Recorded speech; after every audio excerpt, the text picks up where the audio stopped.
Right, wherever you are in the world, good morning, good afternoon, good evening, good night. Welcome to the Bradford City vs Barnsley EFL Trophy pre-match chat and other stuff. Right, Owen, if you want to start us off, bud. John.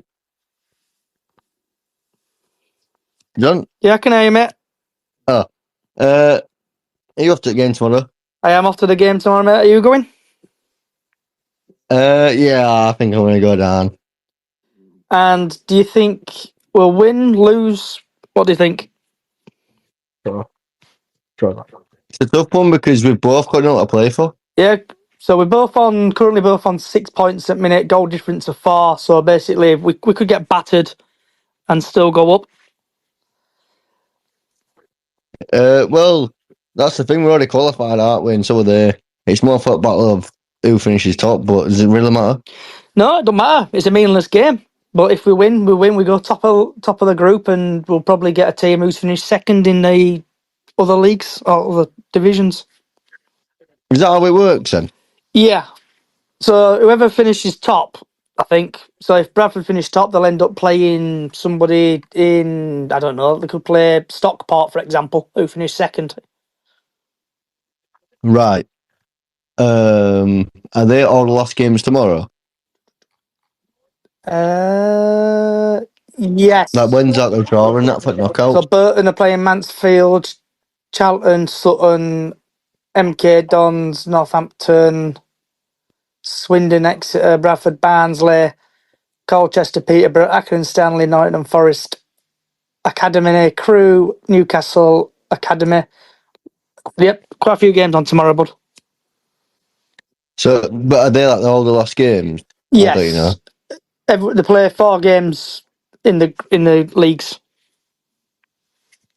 It's So 3 when's the actual games. draw? So is it something like Diane, love? It's 3 games that we play each. Yeah, so everyone should play 4 games, shouldn't they? No, 3, because there's only 4 teams in the cup in the league. I can't. Do I need to borrow your abacus again? I know. Yeah, because you can borrow me abacus. Yeah, I need to again. borrow your abacus. I can't read all right. So yeah, I need that. Yeah, you're right. My fault. Yeah, everyone plays 3 games. It's been one of them days today. That's it. Yeah. Well, I do work, Johnny.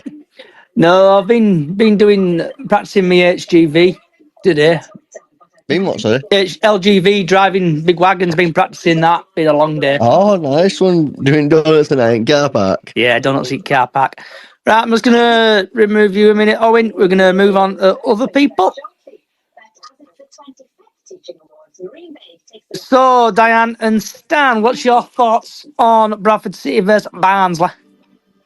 I think we're going to win them tomorrow, definitely. Because we, like you say, we do want to win, get to the top at league. I think we'll beat them. And do you think But it depends who plays. Do you think your number 1 player will play tomorrow, or do you reckon he'll be benched? I think he'll be benched. I think he'll be calling again. It's good job I know who you were talking about. Yep, your number 1 player. My number 1 man. What about you, Stan? Yeah, I think it'll depend on which side he puts out and then what his criteria is going to be for that side. So is he going to kind of have like a mix of first teamers with some fringe players, or is he going to put more fringe players in to kind of get a view of, basically get a look in games? Because, as being said, training's one thing, but I think he's learned more in playing 2 games than he has in any training session. So something, but I think he's learned more in playing 2 games than he has. So it's kind of, I would say, I don't know, based on sort of what team he puts out and the reason for that team. And have you? So looking at a couple of comments we've had Steve pop in. I think he has to go with fringe players to see what they can do. And then Crypto Bantam, anyone interested in throwing tennis balls when even if it's supposed to be happening, security are aware, so stick them down your front of your pants. Oh, God. It's going to be one of them days today. I can feel it. Yeah. So, moving on to... Because I know the game's meaningless tomorrow. We've obviously qualified. Diane, can you turn your telly down a bit for us, please, love? Sorry. What's it? I always turn it on. Right, that's better. It's on mute. Right, be watching Home and Away again or something, or Neighbours. No, one show. Rubbish show, that. Rubbish show. I know. Right, so we're going to move on to basically any other stuff at Bradford City. So, anyone else want to speak, apart from Owen, about anything what's happening at Bradford City currently? You got any thoughts, Stan, on any other thing what's happening at Bradford City? I think it was pretty much said last night on the space, wasn't it? For those that were on that or want to listen to that, I think, I'm kind of. I mean, everyone's got a right to protest, but I'm not so sure about throwing balls onto the pitch. But I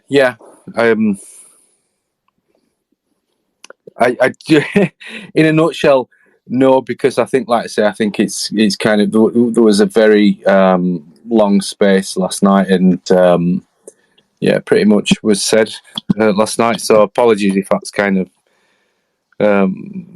I don't think there's anywhere that I'm too bothered about listening to my opinion on it, but yeah. Miss Kelly, I know you've got loads to say on that. You've been chomping at the bit. I just think it's absolutely ridiculous.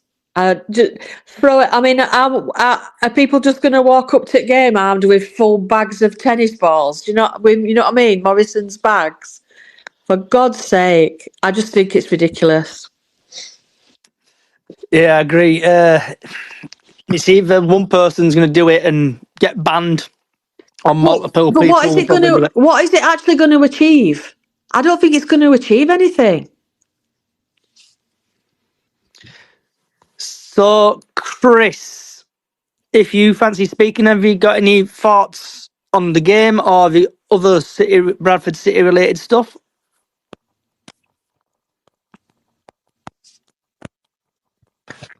Are you there, Chris? Johnny, can I just let you know, one of my good friends, Graham Doherty, has joined. He's listening at the moment.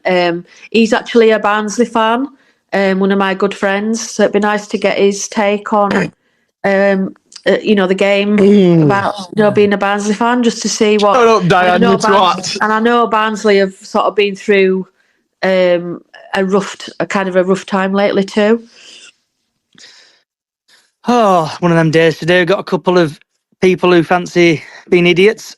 Steve, have you got any thoughts on anything what's happening at Bradford City currently? I'm going to do football stuff tonight, Johnny, rather than Bradford Independent fans, because I've been speaking about that tons, and I'd like a night off of it. But I wanted to see what everybody thought about what we'll do in this next transfer window, because I think it's probably one of the most critical transfer windows we've had in a many, many year. And I think definitely we need another striker. I think that's kind of written.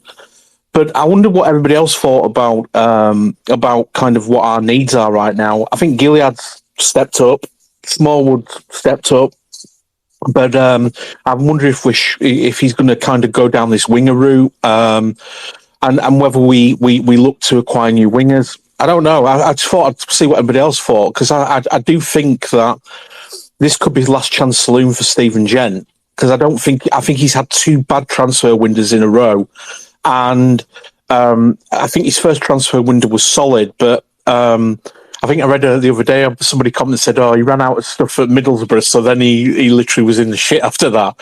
But I just wonder what everybody else thought. So I went on Radio Leeds earlier, and I said this. I know it's been brought up in spaces in the past about, like, Harry Lewis. He could have a really bad game, and he has got no competition to replace him. Same with Andy Cook. I know we've got injuries, but then Andy Cook could have a rubbish game and he'll still get picked for the next game. I think that's a really fair point, because I think that when you start to look at the positions that don't really have any competition to them, we've seen dip in performances. And I do think every player needs competition for the place. Otherwise, they become a little bit complacent. I think Harry Lewis has had a drop in confidence. Personally, I think that he was dealing with some of the shots he's had against him last year quite easily, and then this year he's had a couple of fumbles, couple of kind of long distance shots that he's not been able to deal with. Can't remember the game where it was like 30-yard crack at goal free kick, and he was looking through it and he just couldn't stop it. Didn't deal with it well. So I think that that's probably right about another keeper as well, as somebody that can kind of keep him on his toes and stuff. Yeah. So looking at the League Two table currently, I know we've just moving on to it for a minute. How many goals have we conceded? Goal difference. So goal difference, we're -7. Jesus Christ. Yeah, goal difference are -7, and we've lost 8 games. Did I read somewhere, Johnny, that we're about 10 points behind where we were at this point last season or something as well? Yeah, I saw that as well somewhere. Can't remember where I saw it. So it just goes to show you that the start we've had has not been ideal, and we've dropped points against lower end teams as well. I think somebody said that we're the gift that keeps on giving, I read as well elsewhere. We just don't seem to be able to cope very well against kind of teams who are struggling themselves at this point. But I say that, I think that's been like that for a little while. Yeah, we need something, don't we? And it's like, I don't know where it's coming from with the club. I don't know if it's Ryan Sparks, Roop, the players, the motivation. It's something at the club in it, and it's not have a good atmosphere at the club at the minute. Johnny, if I can jump in and kind of go back to Steve's points, I think that's he's kind of, I think, great that we're actually talking about the football in terms of what we think either needs to happen or what will happen. I think you're right about the transfer window. It all really does depend on what ideas he's got himself, Alexander. Whether he has particular players in mind, and he'll take a view as to which players that we have currently that fit into his mould, his way of thinking, or his kind of concept. Because it's all right saying we'll let these players go. I mean, but who's going to take some of these players? Who's going to take them on loan? Who's going to sign them as permanents? So you kind of have to think of that in the mix in terms of like how much you get rid of. I think somebody said on a space last night that Jake Young wants to come back, and I mean that's good, because whatever has happened between him and Mark Hughes, and we'll probably never get to the bottom of it. However, it was never between the fans and Jake Young. I think it's different with Owen Doyle, because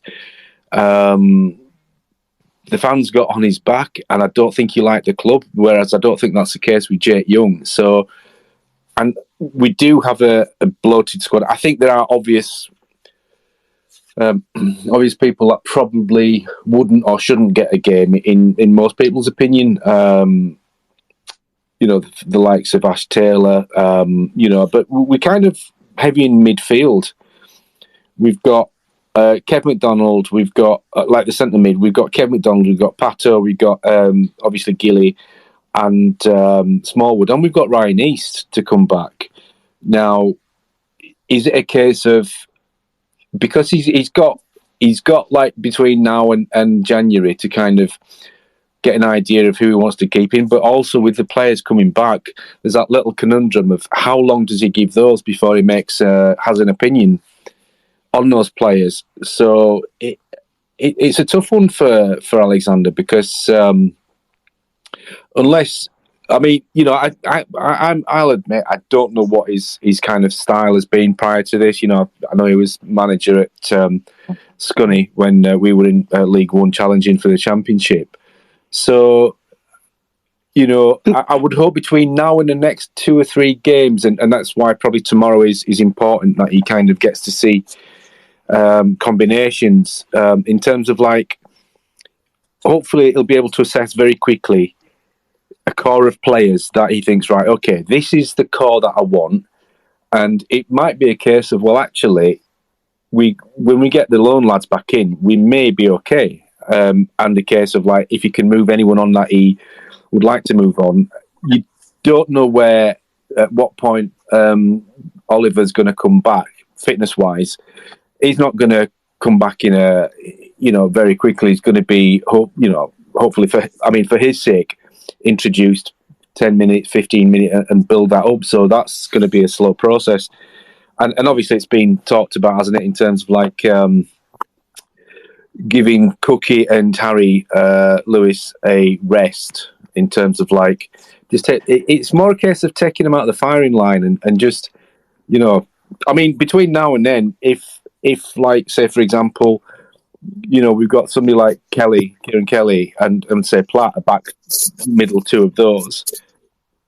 Then it's a case of it might be that the defence might settle down. I don't feel we haven't really had a settled defence, have we? Apart from Brad and Rides, but in that middle 2, and at the start of the season, the middle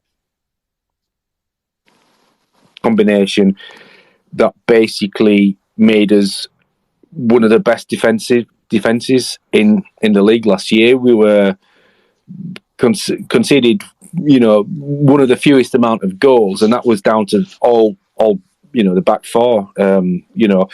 Last season you had Stubbs, you had Roms, and you had Platt, and you had any combination of those 3, 2 out of those 3, did a good job for us, as well as Harry. So. Yeah, I think unless he kind of sees it in training, and that gives him a good idea as well, that he's thinking, well, that player's not my sort of player, then he might start planning. But I think it'll be very much, it might be that unless he's got a completely different philosophy to what we've done over the last year and a half, I would suspect that he probably needs to just find the actual combinations that we've got within this squad. Because, like I say, it's not Championship Manager. It's not like you get on a game and you get an email from such and such a chairman, and then you negotiate. These are people. These are players. They're employed by Bradford City. It's their job, and so they might not want to go.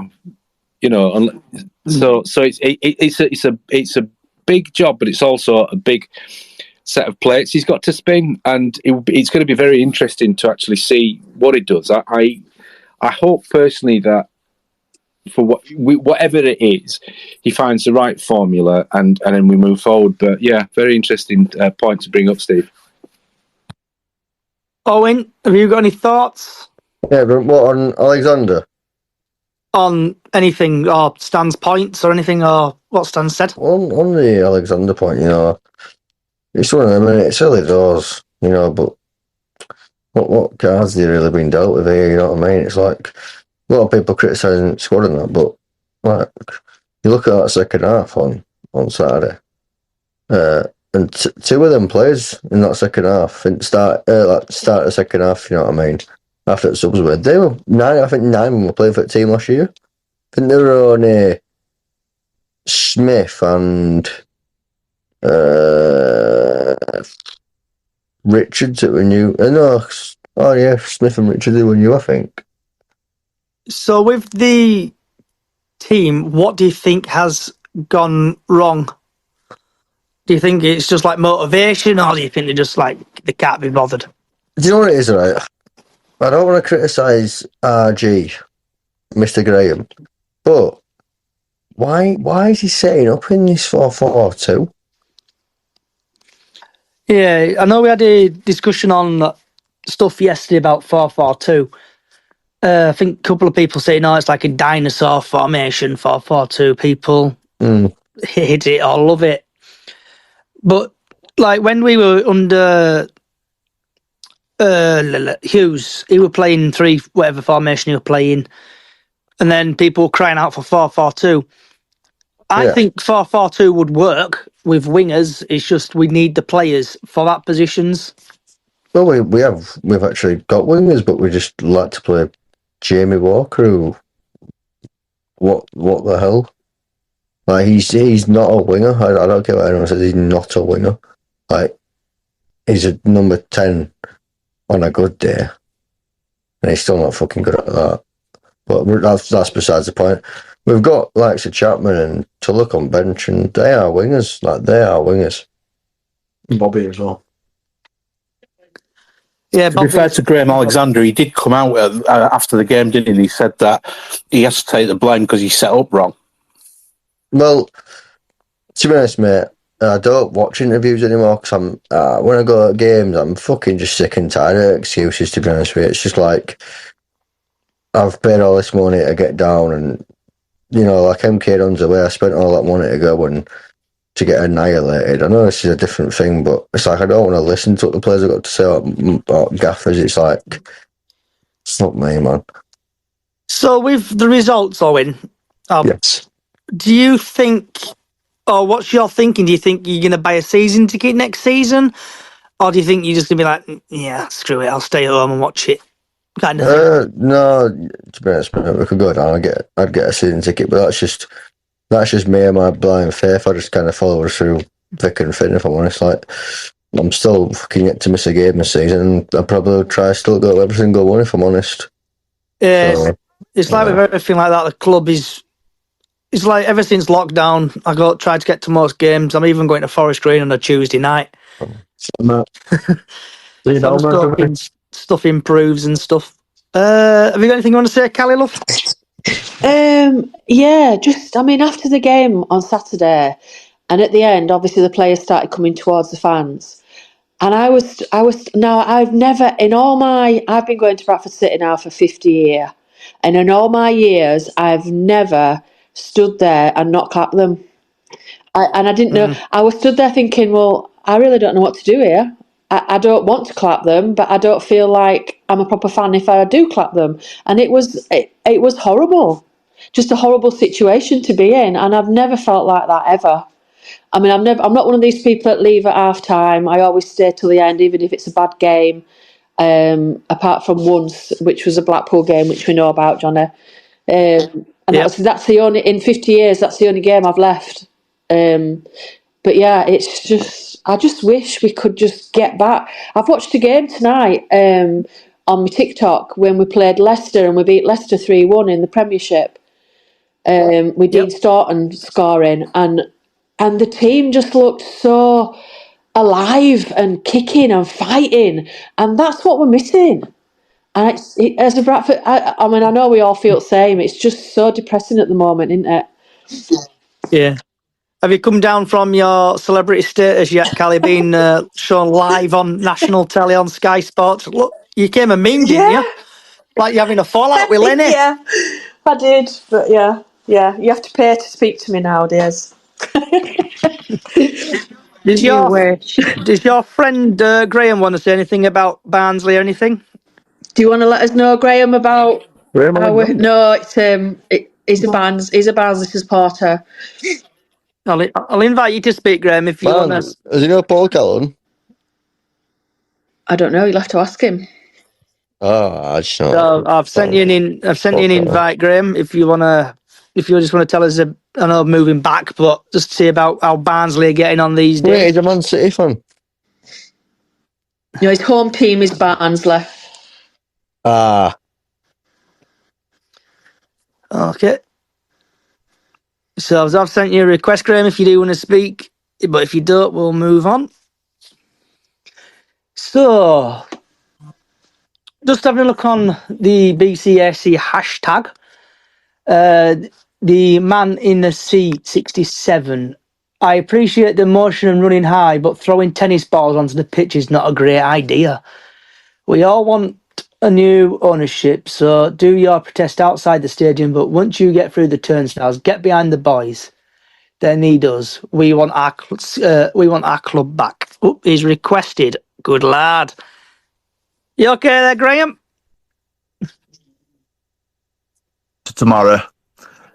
Like, yeah, what it is with me TikTok, because I supported John Stones from when he was a kid, and I wanted to go see him, and my dad said, look, when Barnsley don't play, go up and watch him.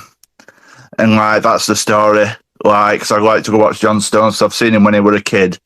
So I've been watching Barnsley 23 years, and I've done literally nearly 80 grams. Like, but I'm looking forward to tomorrow. Like, but just got to see what we're going to do, because we didn't play Saturday.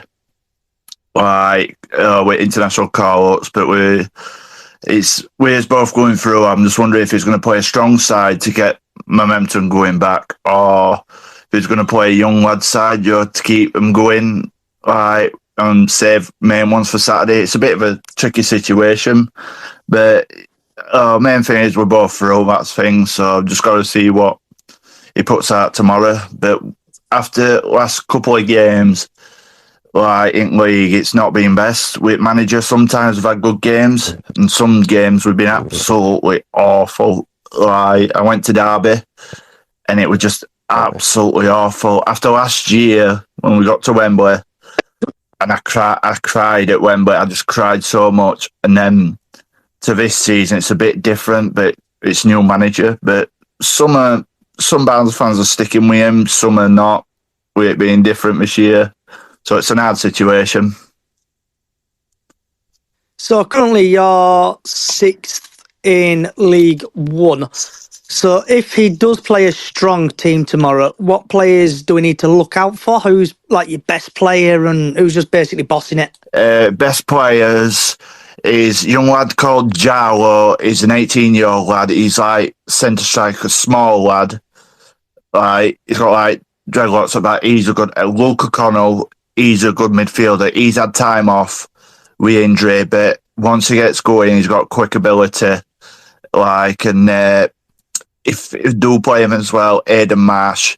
I went to Horsham last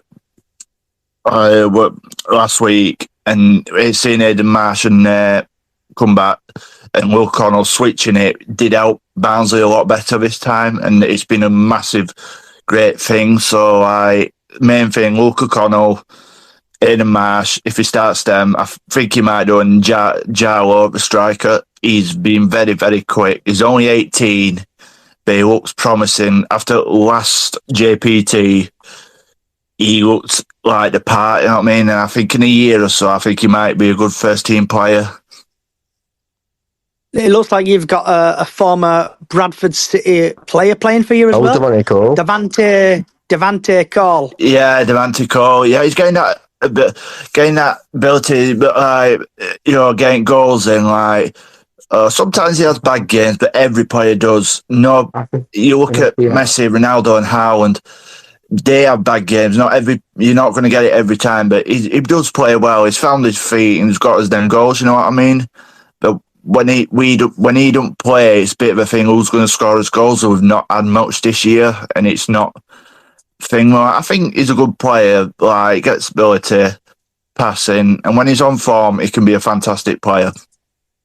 Because looking at your stats, he's currently your top goal scorer in 11.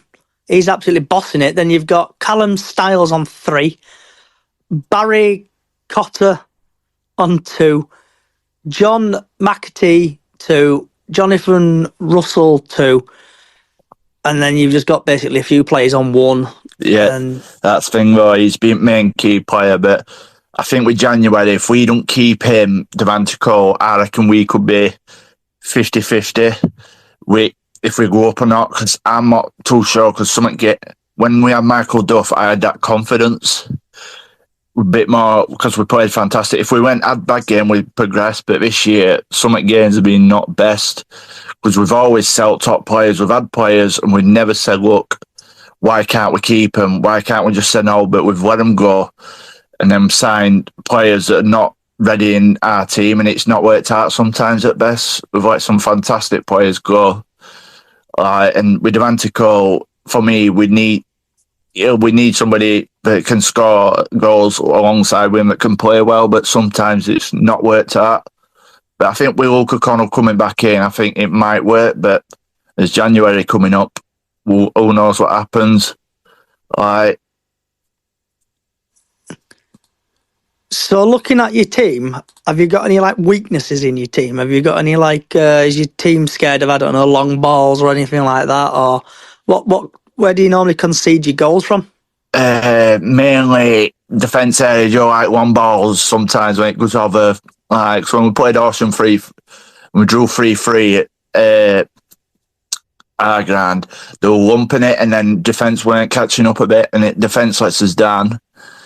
Like, we're not keeping up with it, so like long balls are not best things sometimes. But when defence goes back, like, it don't seem to cope sometimes. So sometimes when we're that not best, we seem to concede. Okay. Has anyone else they've got anything they want to add about the? And I'm going back again. The Barnes keep going back. It's like watching Bradford City. Anyone else want to chip in anything about the game tomorrow before we move on again and leave that? I have a question to the Barnsley fan. Oh no. Sorry, Owen, were you? No. Go ahead, son. Sorry. Yeah, sorry. Barnsley did quite. If I'm trying to remember last year. Barnsley did quite well last year, didn't they? Did they? Yeah. The playoffs. Have they had a hangover from last season, from the playoffs, missing out? I think it was, yeah, because we were speculation Michael Duff being picked up and all that, but some said, oh, he was greedy to take money. But this day and age, if you're going to triple your wage, you're going to take it. It's hard because I think Michael Duff was on certain wage, but he did well, and we got that player stability, that progression, and I think we being Sheffield Wednesday, local rivals, it hit him hard, and Luke O'Connell had a breakdown because he missed a chance and it broke him, and we got so far, and what it was, we went down to 10 men for 70 minutes. We fought so hard. I was proud of lads, you know, to go down 10 men for 70 minutes and we held them. Legs had just gone, and I think it hit them hard, you know, because they tried so hard, but I was so proud of them. And I think with that, with Michael Duff going, we had to get another manager in, and it's new manager's statistics. So if we're going from one manager out highs to another, it's a big, massive change for him. So it's like, whatever manager's style Michael Duff had, we've had to change, and quickly. Like, and I think it's just, I do have to agree, I think it was hangover when with it affected them, and I want to try and bounce back, but I think some games are not there for it. Yeah, interesting. I think I do genuinely think it happens to a lot of clubs when they get so far, and it is difficult to get over. I think last season in League Two, Northampton, although they didn't get, but they got. I think they lost out in the semi-finals last year, and there's a whole kind of reset that needs to happen, and then things happen where you lose players because obviously they were on the promise of maybe playing in a high league, etc. So yeah, I'm just interested from a Barnsley perspective, you know, whether it's similar to what we've had this year. Yeah, it's in a similar perspective, like, but if we don't go up this year, I think a lot of players will be gone. I think a lot of heads will turn, because some fans after the Derby game will call him for manager, but I'm still 50-50 with him. After last season, fans are expected hoping for a club like Barnsley, hoping to try and bounce back, but it just not fully worked out yet, and I think some fans are not overly confident, but I'm hoping JPT, Papa John's Trophy, whatever it's called now, change it that many times. I hope it progresses, but one of the things I like to say, though, I said to Barnsley fans, because it's Papa John's, when it worked first game, they were saying, oh, should get rid of it, concentrate on league. I was thinking, with FA Cup and Carabao Cup, it's usually top Premier League sides that win it, and I'm thinking what competition it is, you go for to win it. That's what I say. You keep going to end. And I think no matter which competition, just you enter it to win it, not just to kick about. And I think that's what I think. Because Owen was going to jump in with something there. Owen? Yeah, sorry I got off that point a bit, lads, but I just want to know what our team might look like tomorrow. I think I'll probably go for fringe, I reckon. And my money's on probably Doyle in net. Ash Taylor, if we play Ash Taylor, they're going to kick his ass because he's not been very good recently, but he'll probably play a lot of fringe players just to see how they play, and if they play naff, then they'll be probably gone in January. I think it's a bit harsh that Taylor's been ass. Like, I won't call just him out. I think Stubbs has been as bad recently. Pair of them, mate. Taylor and Stubbs, it's... Like, I think Stubbs has got a bit of a free pass, if I'm honest. Like, you know, I've had people, you know, don't support Bradford, but they watched game on Saturday because it were on Sky, and they've come up to me and they've said, like, that 15 at back just looks like he's running in custard. And I'm like, oh, I know, he was one of his best players last year, but I don't know what's happened to him. I will agree that he's not been the same this year, but there were probably a few games. Do you know what? If you look back in your mind's eye to Rochdale away, there were moments in that where maybe his form dipped, and I think probably a little bit with Harry as well, where there were little signs, and it could be just you've got to the end of the season and you know, but he's not, you know, and these people have set the standards. They've set their own bar, which is fairly high. So, you know, any kind of constructive criticism to any player is valid if it's constructive criticism, and I think that's fair. That's a fair comment. Is that I don't think he's been anywhere near as good as he was last season, and probably at fault for some of the goals as well. You know, on top of Harry's mistakes, you've had the middle two, the unsettled middle two as well. I'll add with regards to, you know, kind of a lot of the goals have come from either being sort of passed in between.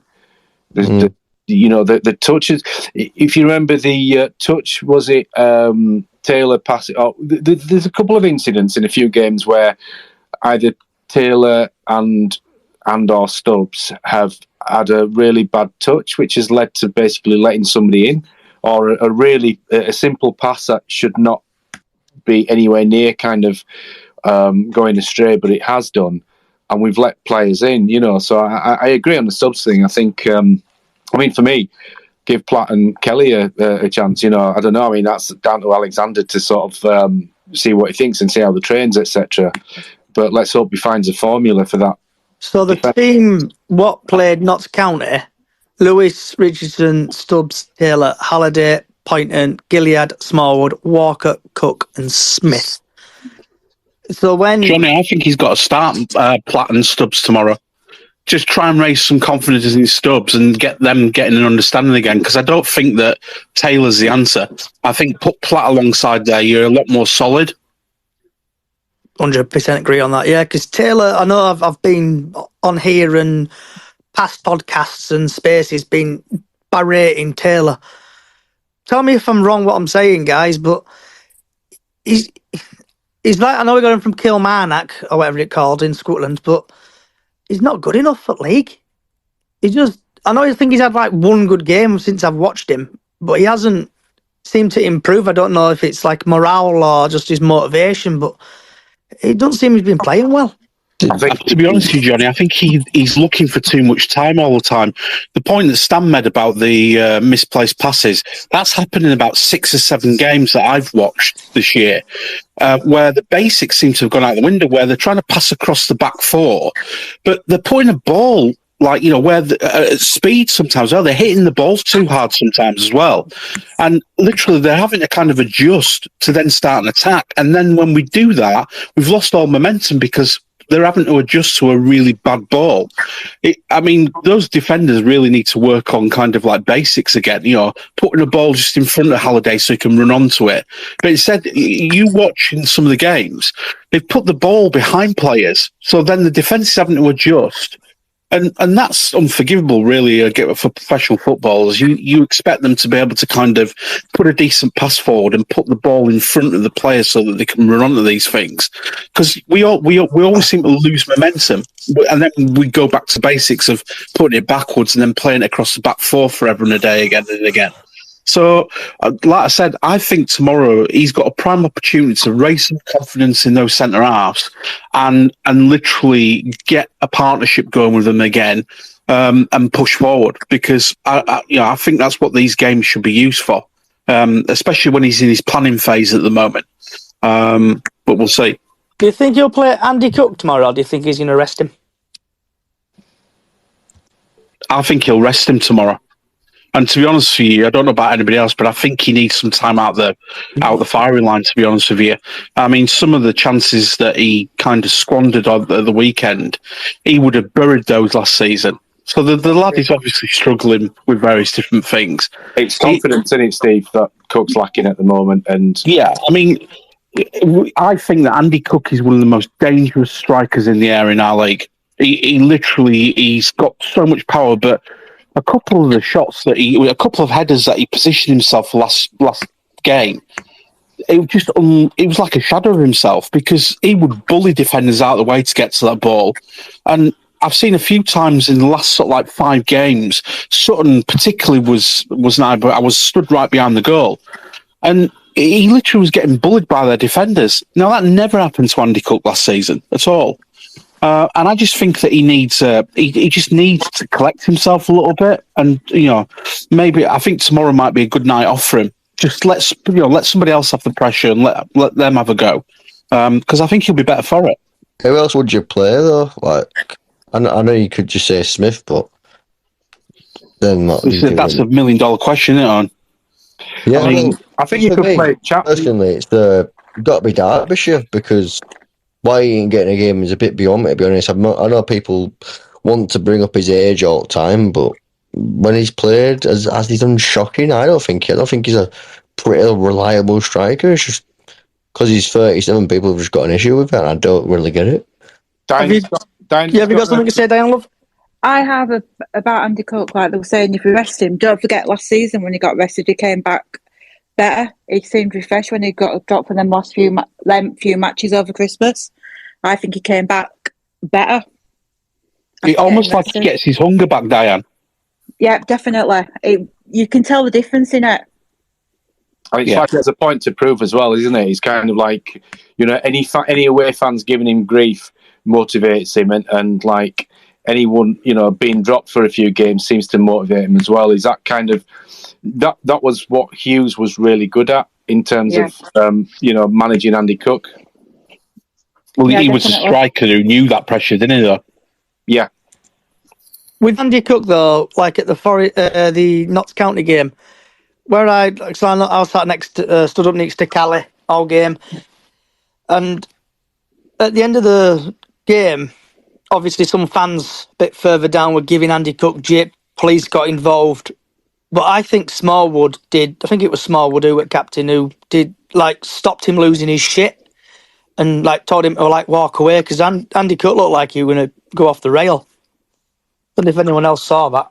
Yeah, I was coming down the aisle, and it was almost like what was said to him. And the thing is, the thing that's really egregious for me from the idiots that kind of did that was one of them. He's got his arms raised, like when people kind of, it's almost like a really aggressive gesture, or you kind of like when you're giving it large to somebody, and it was kind of, you can absolutely criticize a player without getting personal, without being abusive. You can say, you set your standards high. You've not done as well. You're a better player than that, etc.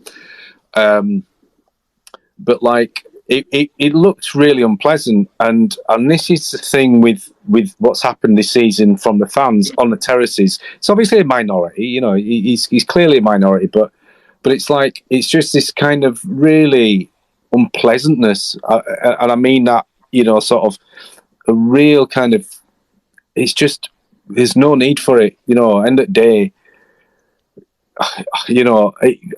Cook wants to score goals. He wants to play well, and I don't think there's anybody that, unless they're not running, that doesn't want to do anything. Cook is like really low in confidence.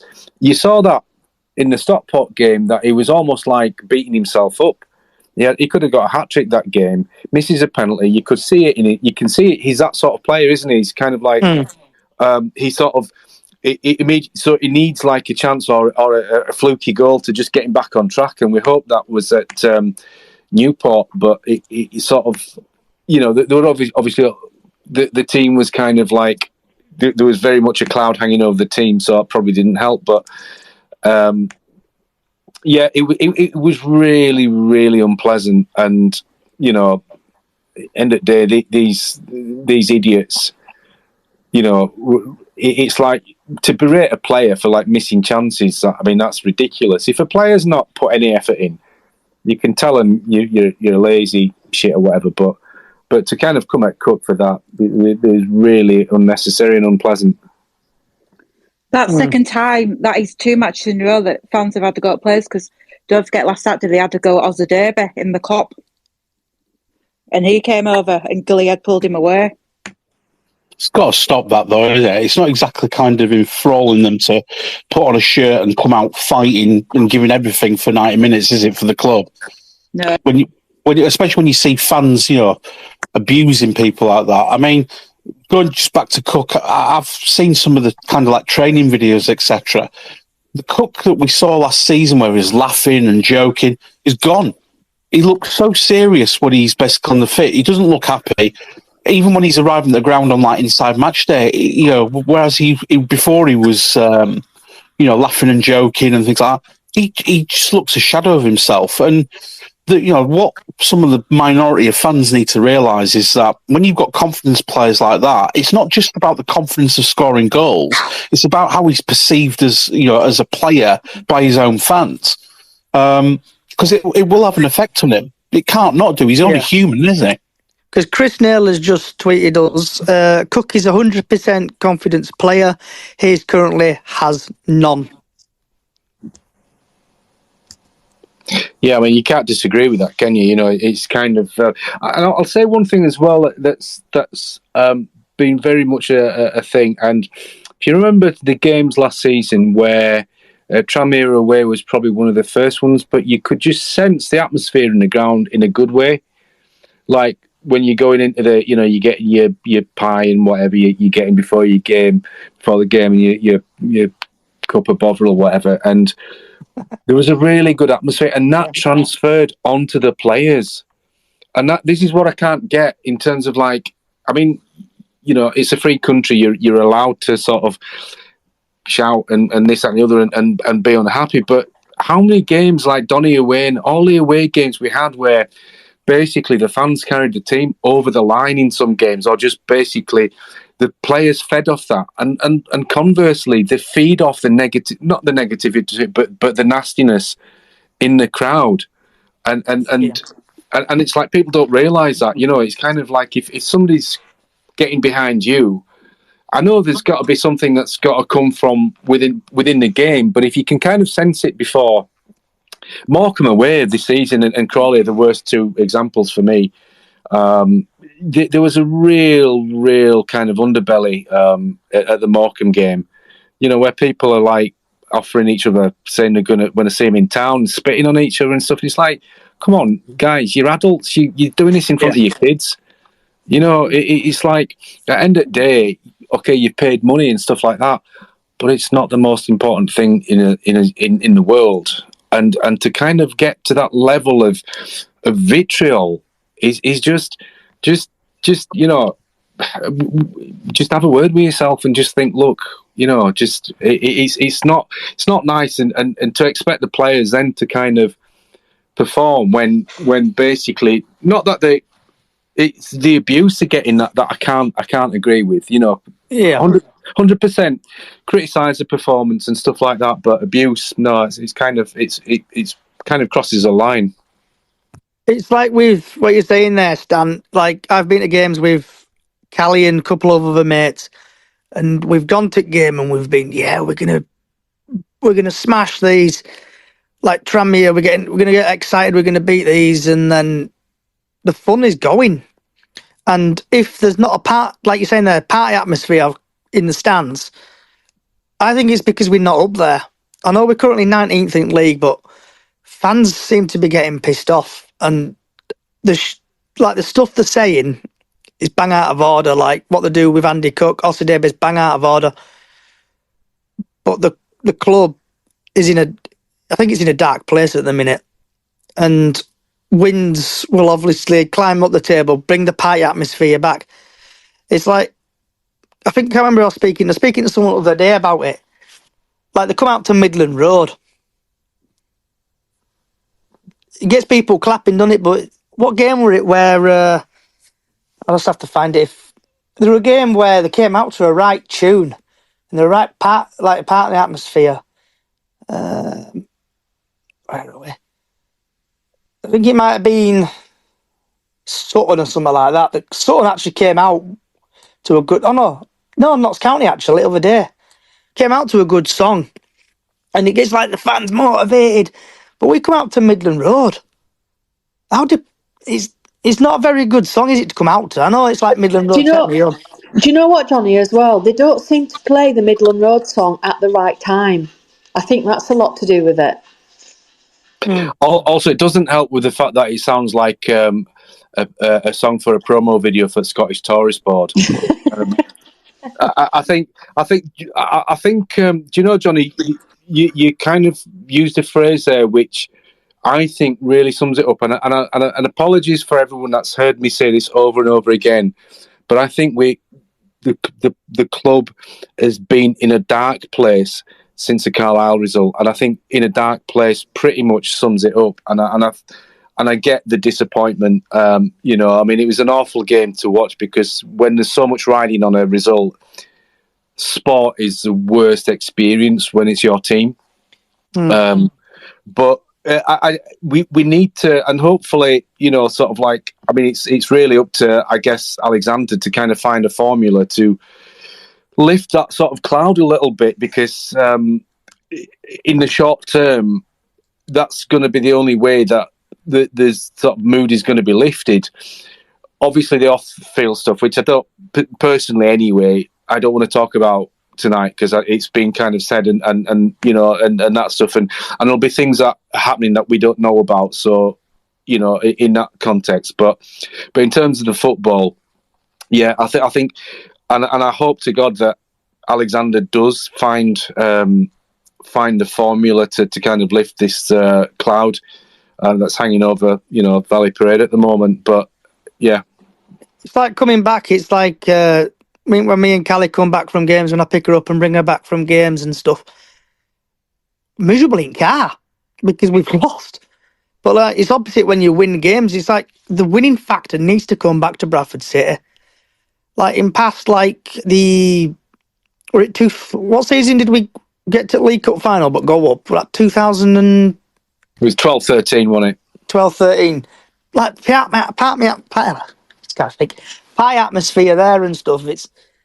We need things like, I know I've just said dark days and stuff, but we need to bring a bit of sunlight back into this team.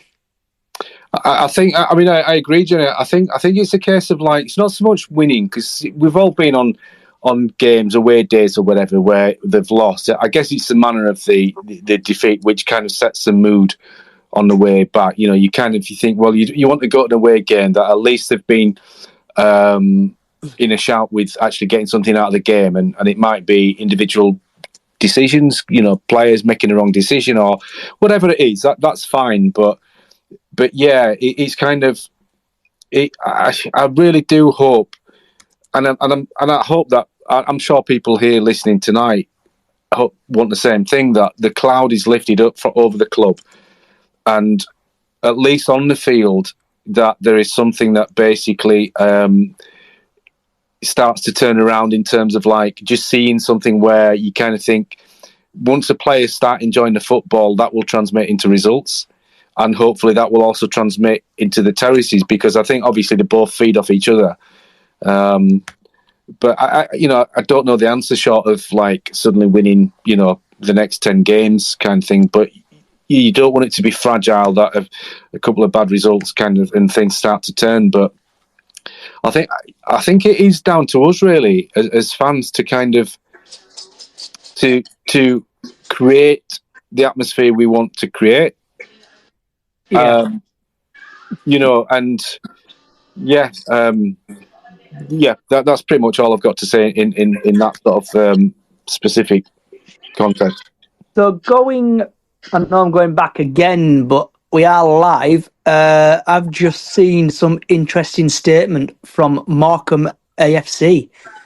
Our former manager, Derek Adams, has left to join a different team.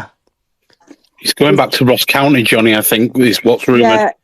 Yeah, he looks like he's joined a dude. Yeah, not Ross County. He has joined. There's pictures of him on Twitter. Yeah. Glad he's buggered off somewhere else. Right. Is anyone else have got anything they want to say? So, does anyone who was on the space last night just want to talk about like team matters that hasn't maybe spoken to this evening? Please come in and have a say. Hopefully, we've left some room in the topics, or at least even if we've mentioned something, give us your views. All views are welcome. Yep. If anyone else, like we've got Chris, if you want to join in, or anyone else wants to join in, feel free. We're going to keep it going for another 10 minutes or so. Can I just say something about fans? Go for it, Graham. I've had Barnsley have had the same problem with fans getting players abuse. And when we got relegated from Championship a couple of years ago, we had a player called Corley Woodrow, and he got a lot of abuse, but yeah, he was still getting goals. And one day he lost it, confronted fans, and then he just couldn't take it. And I asked his missus if he were all right, and his missus said he's okay, but it's mental health. Sometimes it affects him. Some of these fans what get him abused don't realise it affects them in the long run.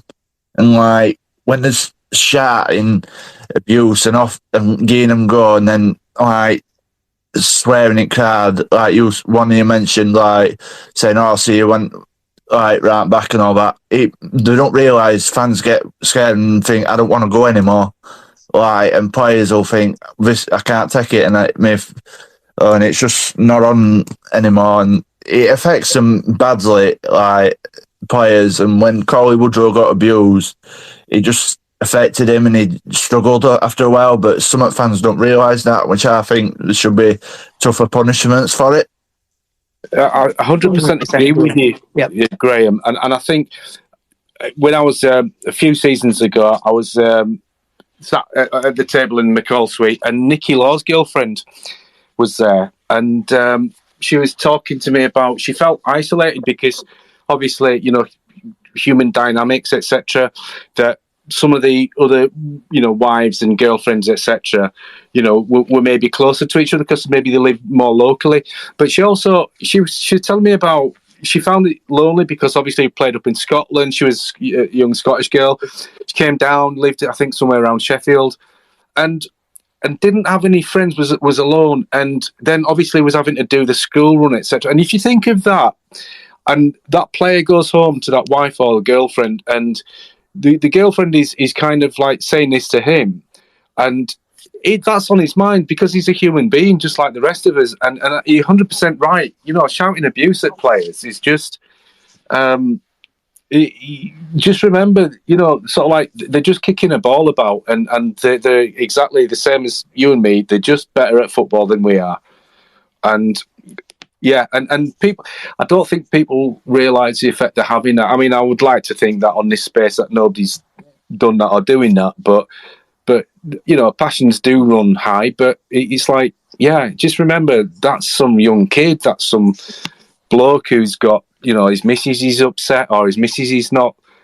His missus is feeling a bit down or whatever, and he's going to work and he's he's having a great time, but on the back of his mind, he's thinking, better get home, because I don't want to leave the missus on her own or whatever. That's just an example, but they are human beings, and sort of. I think anyone that's critical of like whether they play well, whether they're good enough, that's fine. You can do that, but do that in a responsible manner. And I think nobody can have any complaints with that. Have you got any thoughts, Chris? We'll go Chris, then Jamie. Yeah, no, thank you. Just on that with the players, I think over the years we've just attracted the wrong kind of player that just can't deal with the pressure of 15 to 20,000 fans to play in front of. I just look at the current squad now, and it's just so bad. Even over, back to Parkinson years, or there's just not an ounce of grit or fight or camaraderie. It's so frustrating. I mean, I live up in Scotland, so I'm unfortunately a regular iFollower watcher, which that's another story of disaster. But yeah, it's just I just don't see any light at the minute. Good thing is, I think Alexander coming in, he speaks so well. I think he's the best of the bunch we could have attracted, to be honest. He comes across in the media absolutely spot on. So hopefully he can unify at least some of the fans and sort of move forward and bring in his own stamp. I would say to that, Chris, with regards to players not being able to handle that sort of thing, what you have to remember is these are players playing in League Two, and as a League Two club, we're a bit of an anomaly, aren't we? Because 100%. So players higher up the leagues are probably used to playing in front of bigger crowds. So it's kind of, it's a total double-edged sword. Like, yes. It attracts, you think people are on the way up. Devante Cole, look at that perfect example. We're all singing his praises, thinking, wow, this is great. Andy Cole's lad, going to be amazing. Absolutely did nothing for us, did he? Did he get the opportunities? Probably not. I think he did. I think his attitude stank. Yeah. That's it. It's just, now 2 years down the line, he's not banging him in for fun, but he's doing all right. It's a double-edged sword. This following that we've got. Man, I've been at Bradford for 30 years and seen all sorts of different things come and go, but I think at the moment now it's as dark as the Peter Taylor days in terms of the way the fans are. It's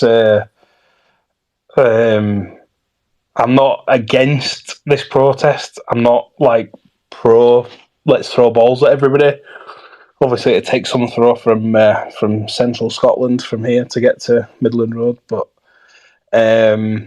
it's a few wins, things will change. Obviously, Kevin McDonald, I think he did a bit of a sterling job, to be honest.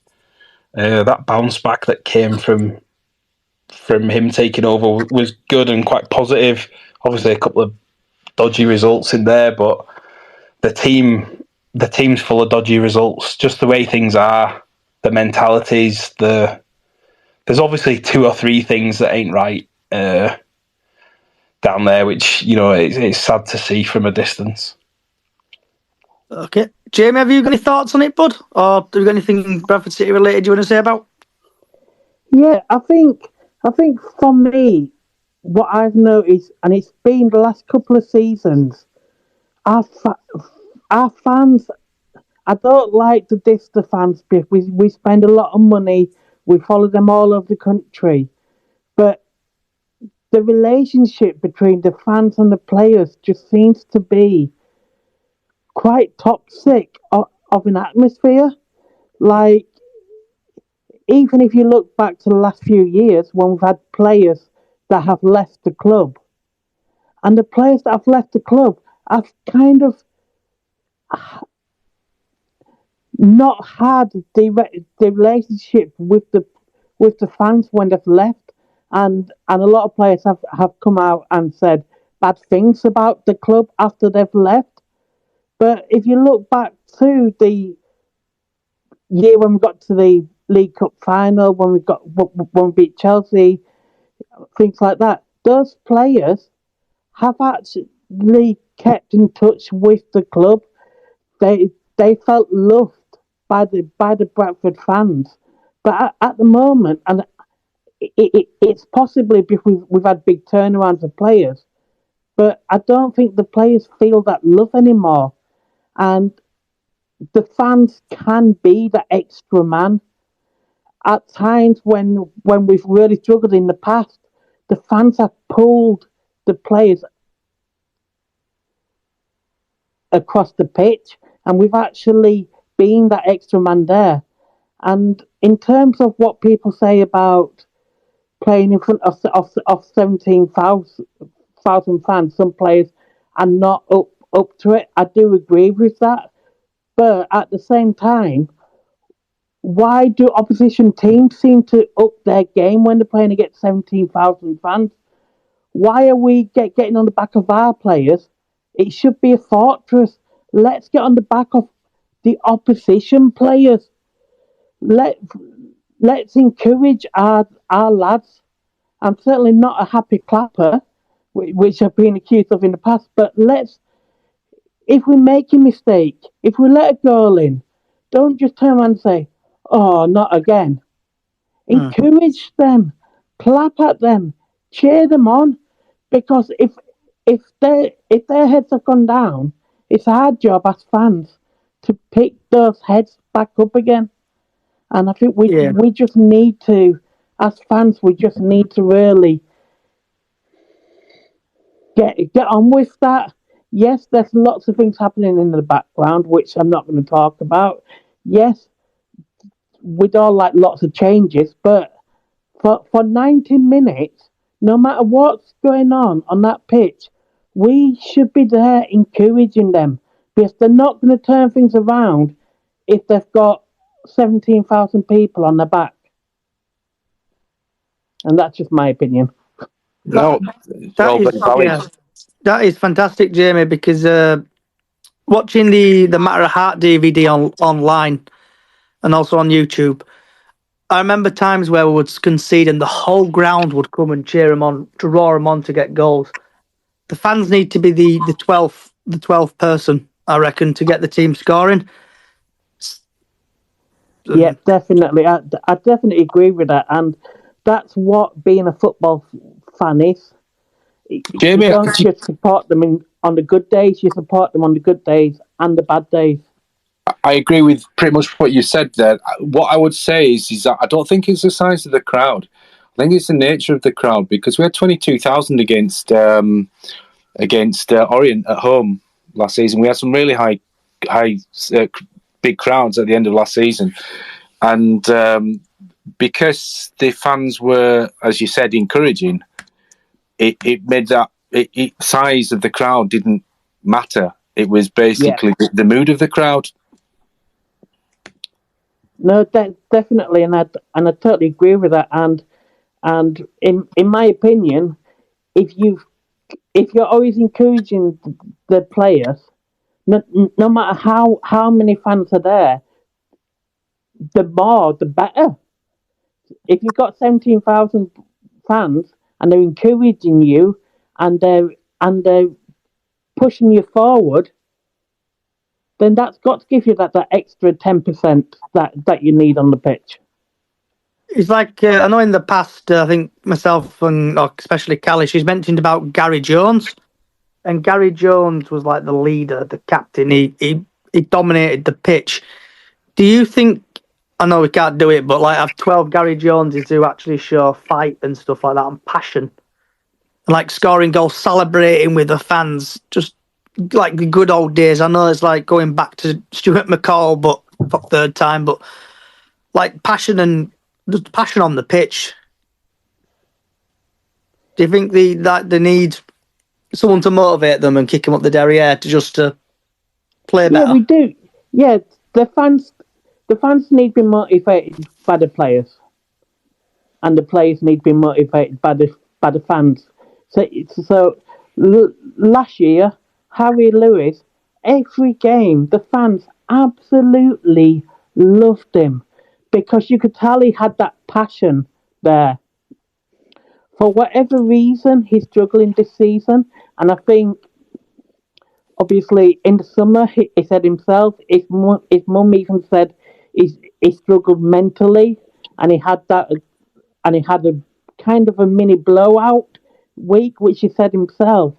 And I think his head's kind of gone down a little bit. But last season, every game, he got the fans going at the start of the game. But I think he now knows if he makes one mistake, he's got, and I would say a minority of fans, one mistake, and they're on his back. Even if it's in the second minute of the game, they're on his back. And where's the encouragement there? I think with the fans, and you can tell me if I'm wrong, and I've probably gone over, like, repeating myself, but we're currently 19th in the league, and fans are slowly starting to turn. It started at Tranmere with, obviously, like, Cookie came over, people clapped. Then Husey came over, you're getting sacked at morning, it got a bit toxic. But slowly I'm thinking the toxicness is getting bigger in the team, and the fans are just pissed off with everything what's generally happening on at the club. I think, sorry to jump in there, but like with Mark Hughes, like he was just so cocksure, confident of himself with every interview. See if he was just humble and said, you know, like this weekend where I said, look, I've got it wrong. Hands up, I've got it wrong. I think it's just started this big wheel turning that at the minute the club can't do anything right. It's just so negative that you know we could win 10-0 tomorrow and there'd be a problem about pucker pies. Do you know what I mean? Or anything.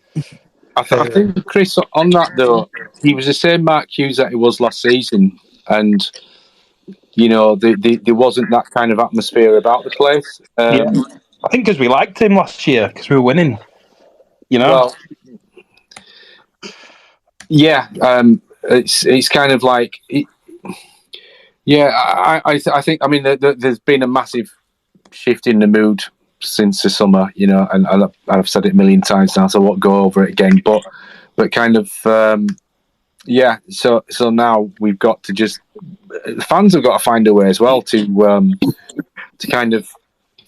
I know that a lot of them don't feel like they can, because they probably feel they don't have any control, or you know, their sort of the main passion is going wrong, etc. But as fans, we've got to find a way of kind of putting it behind us, because otherwise it's kind of like, well, you know, where do we go? It's like if at every turn the player makes a mistake, the fans are going to get on their back, then they're not going to get out of this situation. So I think the team, and I'm sure they do, the manager realise that where we're at as in league position, but also the fans have got to realise that as good as the fans were last season and the role that they had to play, they've got to somehow reprise that role and find a way themselves to basically, you know, back the team. The second half, the fans were great, you know, on Saturday. And I know, the team were very, very poor in the first half. But they were night and day. I mean, obviously,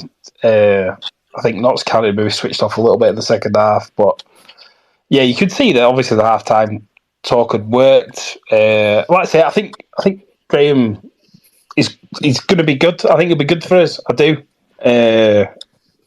But, you know, going back to even the interview stage where there's just nothing coming out from the club about what's going on. Even now, you know, like people are hearing that, you know, Rupp's not spoken to him yet. It's just bonkers. I mean, you know, you just wouldn't run any company like that, whether it's a bloody sandwich shop or a multi-million-pound printing company or anything in between. You bring in anybody in of any position that, you know, the owners aren't involved in.